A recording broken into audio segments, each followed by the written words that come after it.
जय श्री गणेश। स्वामी विवेकानंद 19वीं सदी के स्पिरिचुअल रामकृष्ण परमहंस के प्रमुख शिष्य और रामकृष्ण मिशन के संस्थापक थे। स्वामी विवेकानंद को वेदांत और योग की शुरुआत के लिए प्रमुख व्यक्ति माना जाता है। उन्होंने अमेरिका और यूरोप में वेदांत और योग जैसे हिंदू दर्शन की नींव रखी। उन्होंने 19वीं शताब्दी के अंत में हिंदू धर्म के अनुसार विश्व धर्म की स्थिति के अनुसार काम किया। समकालीन भारत में हिंदू धर्म के पुनर्जन्म में उन्हें एक प्रमुख शक्ति के रूप में माना जाता है। उन्हें मुख्यतः sisters and brothers of America पर दिए उनके प्रेरणादायक भाषण के लिए सबसे अच्छी तरह से याद किया जाता है। इसके बाद ही वे 1893 में शिकागो में विश्व धर्मों की संसद में हिंदू धर्म को पेश करने में सक्षम हो सके।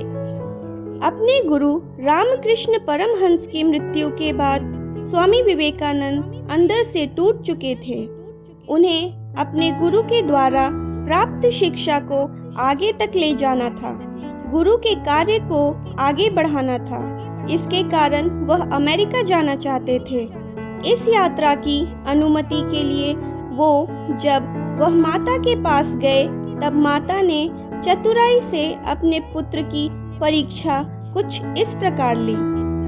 सब्जी काटते हुए माँ ने जब विवेकानंद से चाकू लाकर देने को कहा तब विवेकानंद उस चाकू को सावधानी से उठाकर लाते हैं और माँ को चाकू की डंडी पकड़ाते हैं। चाकू का दूसरा सिरा अपनी ओर रखते हैं। इस पर उनकी माँ अपने पुत्र की सहजता, उसके सहृदय भाव को समझ जाती है। आशीर्वाद स्वरूप अपने पुत्र को अमेरिका जाकर अपने गुरु के कार्य को बढ़ाने की अनुमति देती है। स्वामी विवेकानंद के पूछने पर वह बताती हैं, तुमने जिस प्रकार मुझे चाकू दिया उसमें तुम्हारा कोमल हृदय का भाव दिखता है।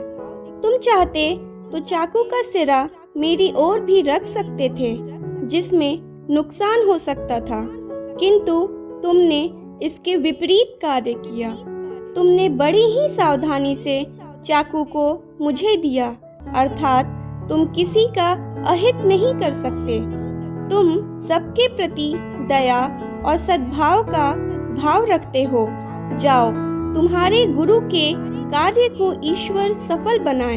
दोस्तों, इस कहानी से हम ये सीखते हैं कि हमें सबके प्रति दयालु रहना चाहिए और कोई भी कार्य करने से पहले उसके परिणामों के बारे में जान लेना चाहिए। हमें हर समय जागरूक रहना चाहिए, क्योंकि जागरूकता के कारण ही स्वामी विवेकानंद अपनी माँ के द्वारा लिए गए इस परीक्षा को पास करने में सफल रहे।